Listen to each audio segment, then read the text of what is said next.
नमस्कार, मी भाऊ तोरसेकर. तुम्ही बघत आहात प्रतिपक्ष. मित्रांनो, गेले 2 महिने चालू असलेल्या मराठा आरक्षण या विषयाचा जरांगे आणि त्यांना हरभऱ्याच्या झाडावर चढवणारे जे कोणी राजकारणी होते त्यांनी पुरता चुथडा करून टाकलेला आहे. ते ठीक आहे, 24 डिसेंबरपर्यंतची मुदत दिली आहे, कोण म्हणतो 2 जानेवारीपर्यंतची मुदत दिली आहे. हे सगळे दावे प्रतिदावे चालत जातील. पण मध्यंतरी ग्रामपंचायत निवडणुकीने एक गोष्ट सिद्ध केली की जरांगे पाटील यांनी कितीही डरकाळ्या फोडल्या तरी महाराष्ट्रातला सगळाच्या सगळा मराठा समाज त्यांच्या मागे, त्यांच्या उपोषणामागे आणि त्यातून उद्भवलेल्या आंदोलनाच्या मागे बिलकुल नाही, हे सिद्ध झालं आहे. आणि हे सगळं होत असताना सोशल मीडियामध्ये एक कुठली तरी क्लिप भलतीच व्हायरल झाली. त्याच्यावर आमच्या सुशील कुलकर्णी सकट अनेकांनी व्हिडिओ केलेत, मतप्रदर्शन केलं आहे. ती व्हिडिओ क्लिप नामदेवराव जाधव नावाचे एक मराठा विचारवंत आहेत, ॲक्टिव्हिस्ट आहेत, त्यांची आहे. आणि त्यांनी जाहीररित्या एका गोष्टीचा आरोप केला आहे की मराठा आरक्षणाचा शरद पवारांनी अधिकृतपणे चुथडा करून टाकलेला आहे. मराठा समाजाला कुठल्याही मार्गाने कसलंही आरक्षण मिळू नये याची शरद पवारांनी जवळजवळ 30 वर्षापूर्वी, 3 दशकापूर्वी तरतूदच करून ठेवली आहे. त्यामुळे आपल्याला आरक्षण मिळणार, आपल्याला आरक्षण मिळणार अशी आशाळभूत प्रतीक्षा करणारे आहेत. त्यांच्या वाट्याला केवळ वैफल्य आणि निराशा या पलीकडे काहीही येणार नाही असा दावा नामदेवराव जाधव करतायत. आणि सगळंच्या सगळं खापर त्यांनी मराठ्यांचे सर्वात मोठे नेते मानले जाणारे शरद पवार यांना त्यात आरोपी नंबर 1 केलेला आहे. त्यांनी तो कुठला पहिल्यांदा काहीतरी त्यांच्या व्हिडिओमध्ये एक तो दावा होता की 23 मार्च 1983 वगैरे, की ज्या दिवशी अमुक अमुक GR मुख्यमंत्री असलेल्या शरद पवारांनी काढला आणि त्यातून त्यांनी OBCंना इतक्या मोठ्या प्रमाणात आरक्षण दिलं आणि OBCमध्ये कुठच्या इतर वेगवेगळ्या जाती घालून टाकल्या की आरक्षणाचा सुप्रीम कोर्टाने जो एक काय तो सीमा आखून दिलेली आहे, कोटा ठरवून दिलेला आहे, तोपर्यंतचा कोटा शरद पवारांनी आपल्या अधिकारात असा पुरा करून टाकला आहे की मराठा समाजाने कितीही मोर्चे काढले, कितीही उपोषणं केली आणि कितीही कपाळ आपटलं तरीही त्याला ते आरक्षण मिळणार नाही. अगदी एवढं नामदेवराव जाधव एक गोष्ट इतक्या टोकाला जाऊन बोललेले आहेत की ST स्टँडवर आणि रेल्वे स्टेशनवर गाडी येणार म्हणून ताटकळत बसलेले, आशाळभूत झालेले प्रवासी जसे असतात आणि कितीही वाट बघून ती ट्रेन किंवा ती बस येत नाही, त्यांच्या नशिबी जे वैफल्य येतं त्यापेक्षा मराठा आंदोलकांची अवस्था आज किंचितही वेगळी नाही. कारण त्यांच्या तोंडी असलेला घास शरद पवारांनी 30 वर्षापूर्वीच काढून घेतला, 29 वर्षापूर्वी. अर्थात नंतर त्यांनी त्याच्यात दुरुस्ती केली. ते अनेकदा बोलण्याच्या ओघात चुका होतात, माझ्या होतात, कोणाच्याही होतात. त्यामुळे जो पहिला व्हायरल झालेला त्यांचा व्हिडिओ आहे त्याच्यात त्यांनी जी 23 मार्च 1983 असा जो दावा केला होता तो मी जेव्हा पहिल्यांदा ऐकला तेव्हाच मला तो चुकीचा वाटला होता. याचं कारण 1983मध्ये शरद पवार मुख्यमंत्री असण्याची शक्यताच नव्हती. कारण त्यावेळेला शरद पवार काँग्रेस पक्षात नव्हते आणि महाराष्ट्रात 1980 नंतर परत एकदा शरद पवारांचं सरकार बरखास्त करून इंदिरा काँग्रेसची सत्ता आलेली होती. इंदिरा गांधी 80मध्ये परत एकदा प्रचंड बहुमताने लोकसभेत निवडून आल्या. त्यांनी 9 राज्यांची काहीतरी विधानसभा बरखास्त करून टाकल्या होत्या आणि फेरनिवडणुका घेतल्या होत्या. त्यामुळे 78 ते 80 मुख्यमंत्री असलेले शरद पवार बरखास्त झाले होते. ते काँग्रेसचे मुख्यमंत्री नव्हते, तर जनता पार्टी वगैरे कडबोळं होतं, ज्यामध्ये काँग्रेसच्या आमदारांचा गट घेऊन आलेले शरद पवार हे मुख्यमंत्री झाले होते.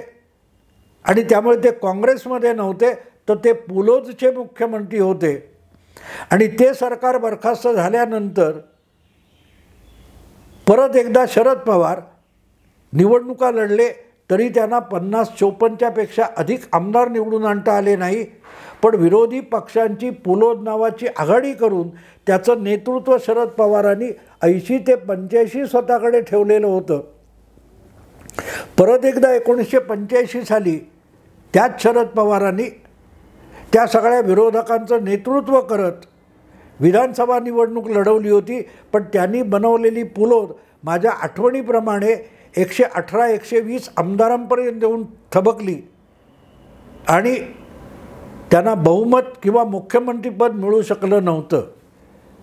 इतकी 8 वर्ष काँग्रेस बाहेर राहिल्यावर आणि जवळजवळ 6 वर्ष सत्तेबाहेर राहिल्यानंतर शरद पवार पूर्णपणे वैफल्यग्रस्त झाले की काँग्रेस विरोधात विरोधी पक्षांची मोट बांधूनसुद्धा आपल्याला कधीही सत्ता मिळणार नाही याची खातर जमा झाल्यानंतर ऑक्टोबर 1986 शरद पवार आपला पक्ष सगळा घेऊन म्हणजे 50-55 आमदार घेऊन परत काँग्रेसमध्ये दाखल झाले. संभाजीनगर पूर्वीच्या औरंगाबाद शहरामध्ये राजीव गांधींच्या उपस्थितीत त्यांनी काँग्रेस प्रवेश केला होता आणि 88 शरद पवार परत मुख्यमंत्री झाले. पण 80 पासून 88पर्यंत शरद पवार मुख्यमंत्री नव्हते. त्यामुळे शरद पवारांनी 23 मार्च 1983 रोजी एक GR काढून मराठ्यांच्या हातातोंडातला जो घास होता आरक्षणाचा तो हिरावून घेतला. हा नामदेवराव जाधवांचा दावा मला अजिबात पटलेला नव्हता, पण आता त्यांचा खुलासा आला आहे आणि त्यामध्ये त्यांनी स्पष्ट केले की तारीख चुकली आहे आणि ती तारीख 23 मार्च 1994 अशी आहे, हेही त्यांनी स्पष्ट केलं आहे. आणि त्याचंही कारण आहे की 1994 नंतर मार्च 93 पासून 1993 मार्च महिना मुंबईचे बॉम्बस्फोट झाले, मुंबईत दंगली उसळल्या, तेव्हा शरद पवार हे केंद्रात संरक्षण मंत्री होते. नरसिंहरावांच्या मंत्रिमंडळामध्ये पंतप्रधान व्हायला गेले होते, पण झाले संरक्षण मंत्री. आणि मुंबईत 92 डिसेंबर आणि 93 जानेवारी 2 मोठ्या दंगली बाबरी पाडले गेल्यानंतर उसळल्या आणि त्या आवरणं तत्कालीन मुख्यमंत्री सुधाकरराव नाईक यांना शक्य झालं नाही. म्हणून मार्च 93 शरद पवार यांना नरसिंहरावांनी परत एकदा मुख्यमंत्री म्हणून राज्यात पाठवलेलं होतं. साहजिकच एक सोपी गोष्ट आहे की 23 मार्च 1983 या दिवशी शरद पवार महाराष्ट्राचे मुख्यमंत्री नव्हते. त्यामुळे तसा काही GR त्या तारखेला निघाला असेल तर तो शरद पवारांनी काढलेला नव्हता. पण नंतर तो GR प्रत्यक्ष शोधून मिळवून नामदेवराव जाधव यांनी खुलासा केला आहे की ती तारीख 83 नव्हे तर 23 मार्च 94 होती. आणि 94 त्या तारखेला शरद पवार मुख्यमंत्री होते. ते मुख्यमंत्री झाले आणि 7व्या दिवशी मुंबईमध्ये 11 बॉम्बस्फोट झाले होते आणि अक्षरशः देशाची राजधानी, आर्थिक राजधानी हादरून गेली होती. त्यानंतर वर्षभराने हा GR निघाला असा नामदेवराव जाधव यांचा दावा आहे आणि तो मान्य करायला पाहिजे, कारण ते कागद दाखवतात. आणि मग त्यांनी ते सांगितलेलं आहे की OBC म्हणून, इतर मागास म्हणून जी जातींच्या नावाची यादी केली होती त्याच्यात 81 नंबरवर मराठा होते, 82 नंबरवर तेली किंवा 183 नंबरवर माळी होते. तर मराठ्यांचा 81 हा क्रमांक असूनसुद्धा त्याच्यावर काट मारून मुख्यमंत्रीपदी असलेल्या शरद पवारांनी तेली आणि माळी यांनासुद्धा OBCमध्ये टाकलं आणि त्यामुळेच शरद पवारांनी मराठ्यांना मिळू शकणारं आरक्षण हिरावून घेतलं, हा नामदेवराव जाधव यांचा दावा मान्य करावा लागतो.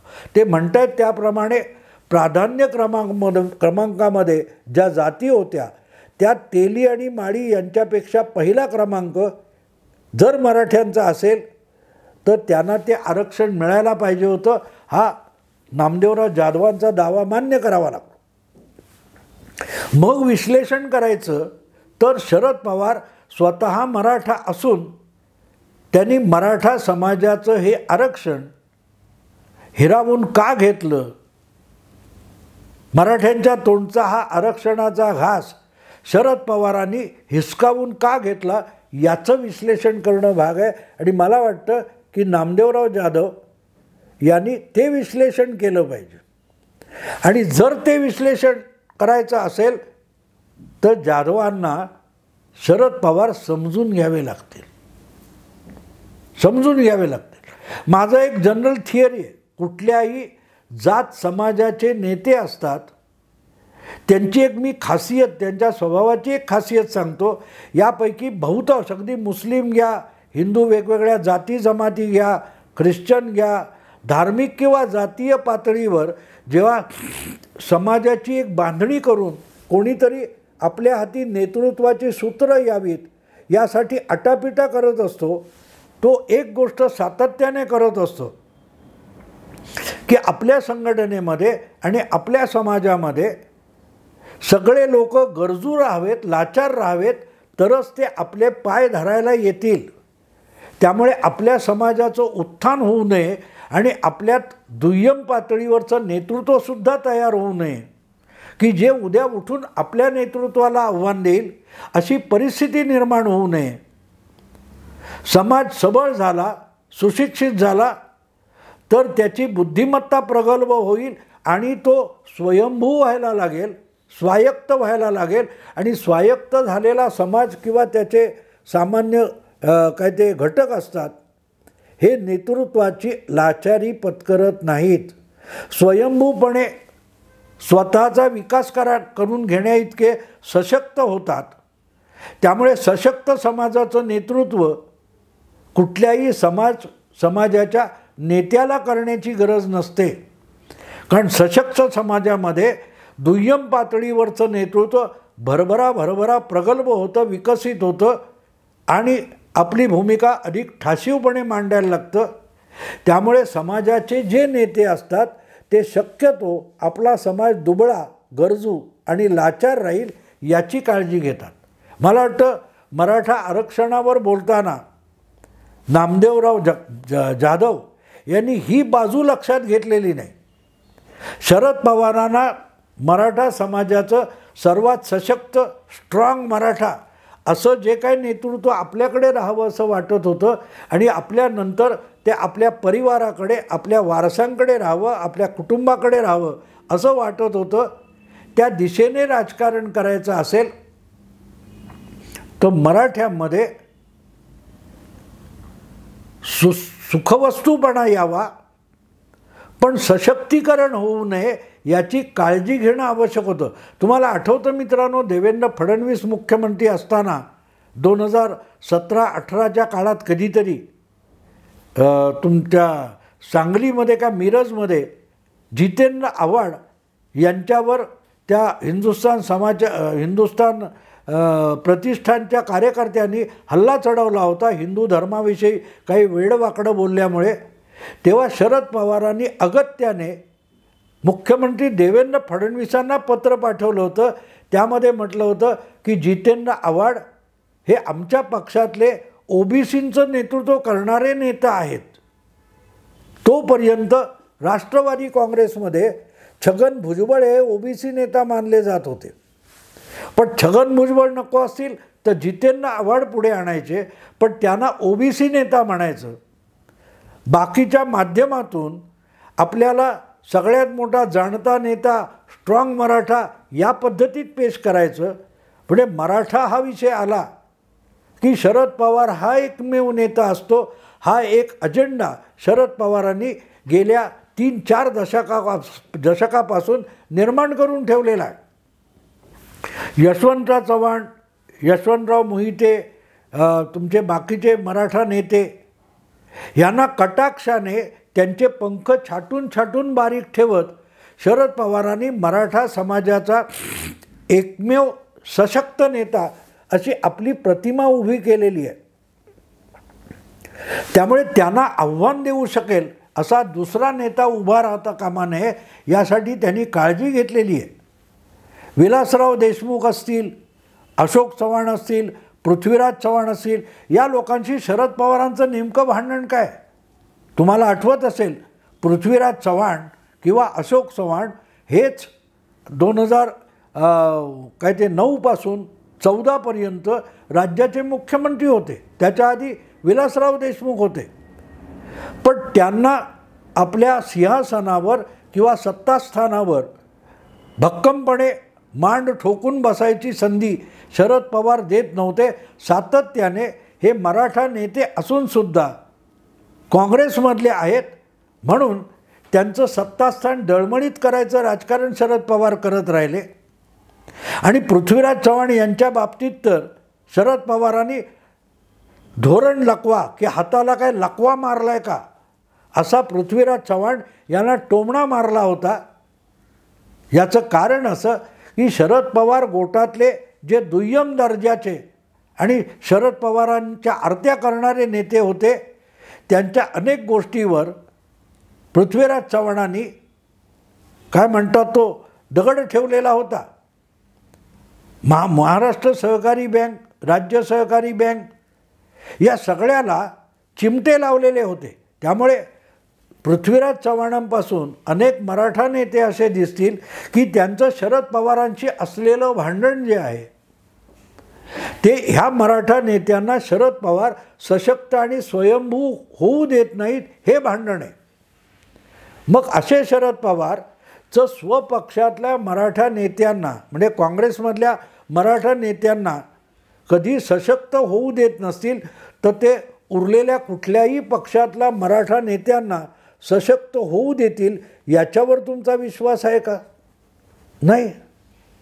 कारण महाराष्ट्र म्हटला की तो माझ्या तळहातासारखा राहिला पाहिजे आणि म्हणूनच तिथे दुसरं कुठलंही नेतृत्व अगदी मराठा जातीचं सुद्धा स्वयंभूपणे उभं राहता कामा नये या दिशेने शरद पवारांचं राजकारण नेहमी चालत राहिलेलं आहे. ते हिंदीमध्ये म्हणतात ना, घास से दोस्ती करेगा तो घोडा खाएगा क्या. म्हणजे गवताशी जर घोड्याने दोस्ती केली तर त्याला उपाशी मरावं लागेल. कारण गवत खाऊन तर घोडा जगतो, वाढतो. तर शरद पवारांचं राजकारण तुम्ही बारकाईने समजून घेण्याचा प्रयत्न केलात तर त्याची दिशा स्पष्ट आहे. त्यात दुसऱ्या मराठा नेतृत्वाला स्थान नाही. आणि तुम्ही कल्पनाशक्ती थोडी ताणून बघितली तर अजितदादांची तक्रार काय आहे ते बघा. अजितदादांची तक्रारसुद्धा तीच आहे की काँग्रेसमधून 99 साली बाहेर होऊन किंवा बाहेर पडून शरद पवारांनी राष्ट्रवादी काँग्रेस पक्ष निर्माण केला तरी त्यामध्ये दुसऱ्या कुठल्याही नेत्याला मोठं होऊ दिलं नाही. 2004मध्ये काँग्रेसपेक्षा 2 आमदार राष्ट्रवादीकडे अधिक होते. त्यामुळे राष्ट्रवादीला मुख्यमंत्रीपद द्यावं लागेल असं विलासराव देशमुखांना सोनिया गांधींनी सांगितलं होतं. तरीही ते स्वपक्षाकडे मुख्यमंत्रीपद घ्यायला शरद पवारांनी साफ नकार दिला. अधिक 2 मंत्रिपदं द्या पण मुख्यमंत्रीपद नको, हे शरद पवारांनी केलं. आणि तेव्हा मी मुख्यमंत्री होणार नव्हतो पण आमच्या ज्येष्ठांपैकी कोणी होऊ शकलं असतं. विजयसिंह मोहिते पाटील झाले असते, छगन भुजबळ झाले असते. पण दुसरा कोणीही नेता मुख्यमंत्री पदावर येऊ नये याची काळजी शरद पवार घेत राहिले. कारण माझ्या पक्षात सर्वोच्च नेता मी आहे आणि 2 सत्तास्थानं असता कामा नयेत, ही शरद पवारांची कायम भूमिका राहिली आहे. त्यामुळे मराठा समाज दुबळा ठेवणं, त्याला अगतिक लाचार ठेवणं, गरजू ठेवणं, गरीब ठेवणं ही शरद पवारांच्या राजकारणातलं सगळ्यात मोठं खतपाणी आहे. त्यामुळे मराठा समाजाला मिळू शकणारं आरक्षण हे शरद पवारांनी अतिशय चतुराईने काढून घेतलं आणि मराठा समाजाला मिळू शकणाऱ्या ओबीसी राजकारणातला हिस्सा मिळण्यापासून वंचित ठेवलं शरद पवारांनी. तर त्यामागचं राजकारण मला वाटतं नामदेवराव जाधव यांनी समजून घेतलं पाहिजे. मराठ्यांना सशक्त केलं तर शरद पवार नावाच्या नेत्याची मराठा समाजाला गरजच उरणार नाही, गरज उरणार नाही. एका बाजूला आपण सर्व समाजाचा नेता असं दाखवायचं आणि दुसऱ्या बाजूला फक्त मराठ्यांचा मी सर्वोच्च नेता आहे असं चित्र निर्माण करायचं. ज्या वेळेला त्याच राष्ट्रवादी काँग्रेसमधल्या शालिनीताई पाटील मराठा आरक्षणासाठी हटवादीपणा करून बसल्या होत्या, तेव्हा 2009-10च्या कधीतरी सुमाराला 2009-10च्या सुमाराला त्यांची पक्षातून शरद पवारांनी हकलपट्टी केली होती आणि मराठा आरक्षण मराठ्यांना मिळूच शकत नाही. ते राष्ट्रवादी काँग्रेसचं धोरणसुद्धा नाही असं म्हणत कोरेगाव या आपल्या हक्काच्या मतदारसंघात शालिनीताई पाटलांना पराभूत करण्यासाठी शशिकांत शिंदेंना कोरेगावात नेऊन शरद पवारांनी उभे केले होतं, आठवतं तुम्हाला? तेव्हा नामदेवरावांना माझं एकच आव्हान आहे की शरद पवारांचं राजकारण समजून घ्या. मग तुमच्या लक्षात येईल की शरद पवार कुठल्याही समाजाचं, राज्याचं, जिल्ह्याचं कल्याण करू शकत नाहीत, नासाडी करू शकतात. आणि त्यामुळे ज्या मराठ्यांनी त्यांना नेता मानलं त्यांच्याकडून आपलं भाग्य उजळलं जाईल अशा अपेक्षा केल्या. त्यांचा अपेक्षाभंग केला नाही तर शरद पवारांचं राजकारण यशस्वी झालं असं कसं म्हणता येईल? मी एवढीच विनंती करेन, नामदेवराव कृपा करून शरद पवारांच्या सगळ्या राजकीय वाटचालीचा अभ्यास करा. मग तुमच्या लक्षात येईल की शरद पवार फक्त एवढंच करू शकत होते आणि त्यांनी ते करून ठेवलं, ते अजूनही मराठ्यांच्या लक्षात येत नाही. हे सगळ्यांचंच दुर्दैव आहे. असो मित्रांनो, आत्ता इथे थांबतो. आवडलं लाईक करा, शेअर करा, सबस्क्राईब करा. नमस्कार.